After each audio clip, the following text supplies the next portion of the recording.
હું કહું છું હા પેલા ટ્રાન્સપરન્ટ પ્લાસ્ટિકના ડબ્બામાં હું ચડકે છે? અરે આભલા છે આભલા. આટલા મોટા હોય કેમ?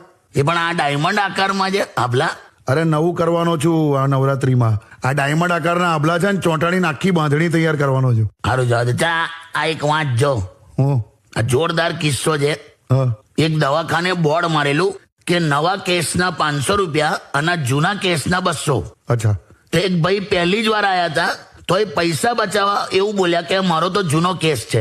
અચ્છા તો પેલા રિસેપ્શન પર બેન બેઠેલા હા એમણે તો બધી ફાઇલો જોઈ પણ આ ભાઈનું નામ ક્યાંય જડ્યું નહીં. હા તો ભાઈ ચીડાઈ ગયા તો કે હું શું કરું, જુઠ્ઠું બોલું છું કે હું, તમે ફાઇલ ખોવી નાખી હશે, તમે કશેક મૂકી દીધી હશે, એવું બધું ઝઘડ્યો. અચ્છા બેને ડોક્ટરને વાત કરી અંદર જઈને. હા તો ડોક્ટર કે યાર એવું બને નહીં પણ કઈ નહીં, હવે ચાલો ને પેલા ભાઈને મોકલો જ ખરા અંદર. હા તો ભાઈ અંદર ગયા, ડોક્ટરે તપાસ્યું અને પ્રિસ્ક્રિપ્શનમાં ઇંગ્લિશમાં કશું લખ્યું. હા ભાઈ સીધા મેડિકલ સ્ટોર પર ગયા, કાગળ આપ્યો અને કે ભાઈ આપો દવાઓ આપો.